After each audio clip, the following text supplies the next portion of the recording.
রাজধানীর নয়াপল্টনে শারমিন একাডেমির একটি স্কুলে শিশু শিক্ষার্থী নির্যাতনের ঘটনায় তোলপাড় বিভিন্ন মহল। এই ঘটনায় অভিযুক্ত শিক্ষক শিক্ষিকার নামে মামলা করা হয়েছে। পুলিশ বলছে আসামিদের ধরতে কাজ চলছে।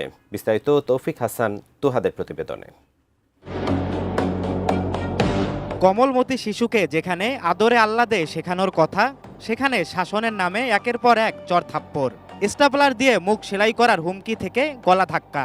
নির্মম এই শারীরিক ও মানসিক নির্যাতন চলে মাত্র 4 বছরের শিশুটির সাথে। আর ফুলের মতো শিশুটির সাথে যারা এই বর্বর আচরণটা করছেন তারা হলেন রাজধানীর নয়াপল্টনের শারমিন একাডেমির প্রতিষ্ঠাতা শারমিন জাহান এবং স্কুলের ব্যবস্থাপক পবিত্র কুমার। নোভা এলইডি টিভি, ঝকঝকে ছবি, নিখুঁত শব্দ, 5 বছরের ওয়ারেন্টি। নোভা মানে সঠিক মান, নিশ্চিত সেবা।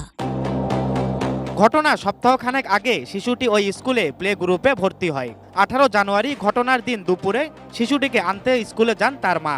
তখন সে মাকে জানায় যে শিক্ষকরা তাকে ভয় দেখিয়েছেন, মেরেছেন এবং সে ব্যথাও পেয়েছে। এরপর মা সিসিটিভি ক্যামেরার ফুটেজ দেখতে চাইলে স্কুল কর্তৃপক্ষ অস্বীকার করে। তবে ইতিমধ্যে অজ্ঞাত পরিচয় কেউ শিশুটিকে বর্বর নির্যাতনের ফুটেজ সামাজিক মাধ্যমে ছেড়ে দেয়। পল্টন থানায় মামলার দায়ের করে নির্যাতিত শিশুটির মা। তার পরিপ্রেক্ষিতে পুলিশ ওই দুজনকে গ্রেপ্তারের চেষ্টা করছে।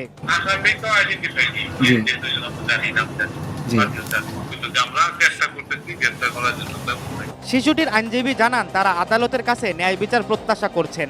এই মামলাটা তো আজকে সিএমএম আদালতে দায়ের করি আর কি।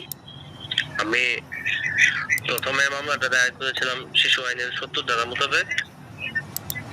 পরে বিজ্ঞ আদালত উনি 323, 307 এবং 34 ধারায় অপরাধটি আমলে নিয়েছেন আর কি। মামলা সমন দিয়েছেন আমলে গ্রহণ করে।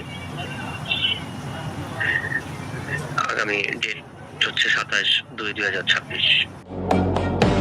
তৌফিক হাসান তুহাদ, এটিএন নিউজ, ঢাকা।